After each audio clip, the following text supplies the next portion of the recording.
ఎపిసోడ్లో ఆ పేరు కూడా బయట పెడతామని చెప్తున్నారు. కాకపోతే మీ అధిష్టానానికి ఏమాత్రం సంబంధం లేదు, వాళ్ళకేం తెలియదు అనేటువంటి మాట కూడా స్పష్టం చేశారు ఆయన. ఏం చెప్తారు? అందరికీ నమస్కారం.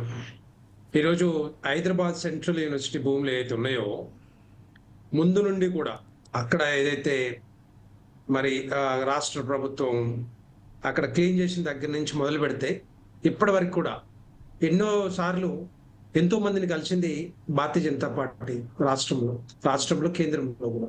ఇమ్మీడియట్ గా కేంద్ర మంత్రులు ఇద్దరు, కిషన్ రెడ్డి గారు, అట్లాగే బండి సంజయ్ గారు, తర్వాత మిగతా ఎంపీల బృందం అంతా కలిసి అక్కడ హెచ్ఆర్డి మినిస్టర్ ధర్మేంద్ర ప్రధాన్ గారికి, తర్వాత అలాగే అటవీ శాఖ మంత్రి గారికి ఇవందరికి కూడా వినతి పత్రాలు ఇమ్మీడియట్ గా రిప్రజెంటేషన్ ఇచ్చి అక్కడ ఎంక్వైరీ చేయాలి.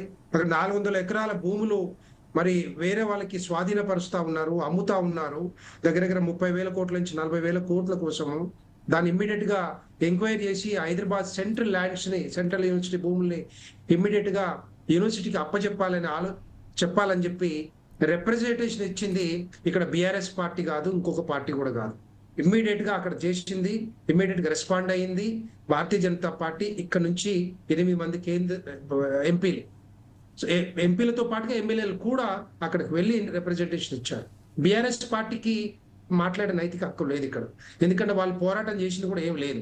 ఎందుకు చెప్తున్నా అంటే వీళ్ళు 10 సంవత్సరాల కాలంలో 2,325 ఎకరాల భూములు ఏవైతే ఉన్నాయో వాళ్ళకి తెలుసు 400 ఎకరాలు కోర్టులో నడుస్తా ఉంది. అప్పట్లో ఏదైతే ఏఎంజీ భూములు వాళ్ళకి ఇచ్చి ఆ కంపెనీకి ఇచ్చారని చెప్పేసి, సరే 400 భూములు తీసేయండి.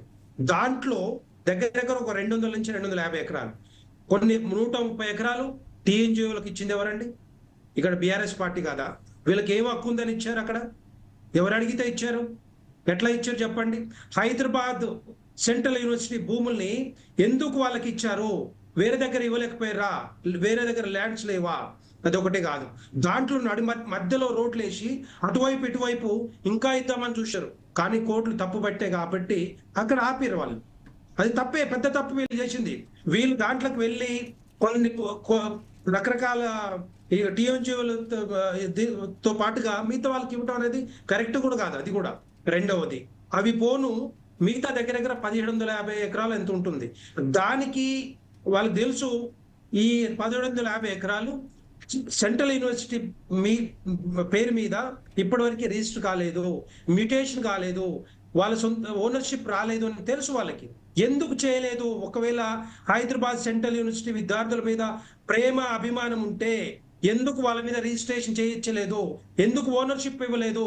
వాళ్ళ కింద ధరణినే ఉంది కదా, ఆ ధరణి ఉపయోగించుకొని ఎందుకు ఇవ్వలేదు? హైదరాబాద్ చుట్టుపట్ల బోలెడని భూములు అన్యాక్రాంతం చేసిర్రే, వాటి గురించి మాట్లాడరు. కానీ హైదరాబాద్ సెంట్రల్ యూనివర్సిటీ భూముల్ని ఎందుకు రిజిస్ట్రేషన్ చేయలేదు, ఎందుకు దాని పేరు మీద ఎక్కించలేదని చెప్పి నేను సూటిగా ప్రశ్నిస్తా ఉన్నాను. దానికి సమాధానం చెప్పలేరు కేటీఆర్, దానికి సమాధానం చెప్పలేరు హరీష్ రావు, దానికి సమాధానం చెప్పలేరు కేసీఆర్ కూడా. ఎందుకంటే ధరణి వాళ్ళ చేతుల్లో ఉండే, ఒక్క క్లిక్ కొడితే మొత్తం టోటల్ గా రిజిస్ట్రేషన్ అయిపోయింది, మ్యూటేషన్ అయిపోయేది. ఎందుకు చేయలేదు? అది చేయలేకు, ఎందుకంటే వీళ్ళు వాటిని కూడా భూములు అమ్మేద్దామని ప్లాన్తో ఉంటారు.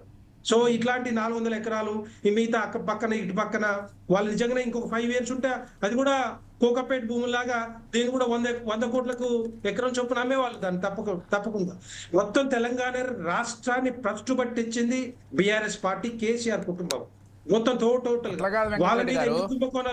కోకాపేట్ ల్యాండ్స్ విషయంలో వెంకటరెడ్డి గారు, కోకాపేట్ ల్యాండ్స్ విషయంలో 100 కోట్లకు అమ్ముడు పోయిందంటే మామూలు విషయం కాదు. దేశంలోనే తెలంగాణ వాల్యూ ఏంటో అర్థమైంది, హైదరాబాద్ బ్రాండ్ వాల్యూ ఏంటో అర్థమైందని బీఆర్ఎస్ వాళ్ళు చెప్తుంటే మీరేమో వాటిని అలా అమ్మేశారు ఇలా అమ్మేశారంటే. తెలంగాణ రాష్ట్ర ప్రజలు భూములు అమ్మేసి పరిపాలన చేయమని చెప్పి వేయలేదు ఓట్లు వీళ్ళకి. మీకు సత్తా ఉంటే, ధైర్యం ఉంటే, పరిపాలన చేసే విధంగా ఉంటే పరిపాలన ఏ విధంగా చేయాలి? దేవాలయ భూముల్లో రాష్ట్ర ప్రభుత్వ భూములు అమ్మి చేయమని చెప్పలేదు. ఎవరు చెప్పారని మీకు? మీరు చెప్పొచ్చి మేము పరిపాలన చేస్తాం, మీకు రైతు బంధు ఇస్తాం, మీకు కళ్యాణ లక్ష్మి ఇస్తాం అని చెప్పొచ్చిరా మీరు? తెలంగాణ ప్రజలకు ఏం కావాలి? నీళ్లు, నిధులు, ఉద్యోగాలు వాటి గురించి మీరు మాట్లాడరు. కానీ లిక్కర్ రేట్లు పెంచడం, తర్వాత రిజిస్ట్రేషన్ రేట్లు పెంచడం, తర్వాత లిక్కర్ మీద ఒక చిన్న ఎగ్జాంపుల్ చెప్తా. ఈ బీఆర్ఎస్ పార్టీ పరిపాలన ఏ విధంగా చేసిందో, వీళ్ళు చెప్పిన మొత్తం ఏవైతే సంక్షేమ పథకాలు ఉన్నాయో ఒక లిక్కర్ మీదనే 30,000 కోట్ల రూపాయలు ఆదాయం తోటి వీళ్ళు సంక్షేమ పథకాలు తీసుకొచ్చారు. తాగిచ్చాలే, డబ్బులు గుంజాలే, సంక్షేమ పథకాలు అందించాలి. 2014 కంటే ముందర ఆ లిక్కర్ మీద ఆదాయం 14,000 కోట్లు. మన వాళ్ళు దిగిపోయేసరికి 2023 డిసెంబర్ లోపల దగ్గర 40,000 కోట్లు, 38,000 కోట్లు. మరి ఇది పెంచింది ఎవరు? దీన్ని తాగుడు తెలంగాణ తీసింది ఎవరు చేపించారు? ఈ తెలంగాణ రాష్ట్రాన్ని సాధించుకోవడానికి లిక్కర్ ఆదాయం పెంచుకోవడానికా, లేకపోతే లిక్కరు తాగుడు తెలంగాణ చేయడానికా? ఎంతో మంది బాధపడుతున్నారు, ఎంతో మంది తాగుడుకు అలవాటు పడ్డారు, చనిపోయారు, రోగాల బారిన పడతా ఉన్నారు. వాటి గురించి మాట్లాడరు. ఇదంతా కూడా ఏంటంటే వీళ్ళు చేసిందంతా శూన్యం. సంక్షేమ పథకాలన్నీ కూడా శూన్యం. ఇవన్నీ కూడా వీళ్ళు తాగుడు మీద వచ్చిన ఆదాయంతో నడిపారు ఇప్పటిదాకా. మరి భూములు ఎందుకు అమ్మాలి? కోకాపేట భూములు ఎందుకు అమ్మాలి? ఒకవేళ నిజంగానే ఇన్వెస్ట్మెంట్స్ వచ్చి నిజంగానే పెద్ద ప్రాజెక్టులు కట్టి ఏమి కట్టిరు చెప్పండి. దాంట్లో కాళేశ్వరం ప్రాజెక్టు అందరికి తెలిసిపోయింది. నేను చెప్పాల్సిన అక్కర్లే. ఊర్లో చిన్న రైతును అడిగినా కూడా చెప్తారు ఏమైంది కాళేశ్వరం ప్రాజెక్ట్ అని. సో ఇట్లాంటి ఇవన్నీ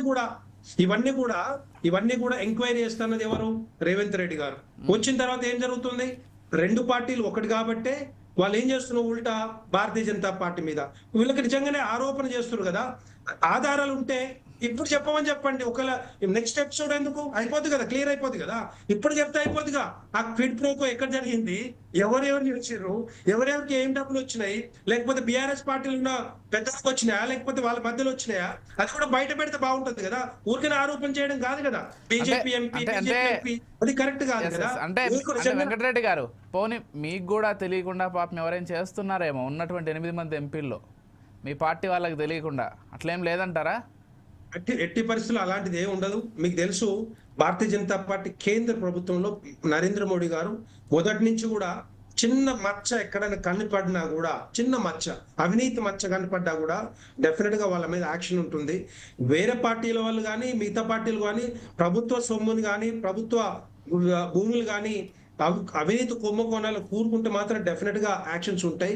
వాటిని బయట పెట్టాలి. ఊరికనే ఆయన ఏదో ఎంపీ అని ఆరోపణలు ఎవరైనా చేయొచ్చు, నేను కూడా ఆరోపణలు చేస్తాను, ఎవరైనా ఆరోపణలు చేస్తారు.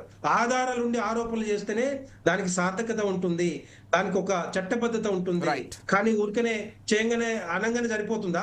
బీజేపీని బ్లేమ్ చేయడానికి బీజేపీ పార్టీ మళ్ళీ రేపొద్దున ఎక్కడ పుంజుకుంటుందో అన్న ఓ భయము కేటీఆర్ కి ఉంది కాబట్టి ఈ ఆరోపణలు చేస్తా. ఇక్కడ ఎక్కడ కూడా మీకు కాంగ్రెస్ నాయకులతో మాట్లాడదాం.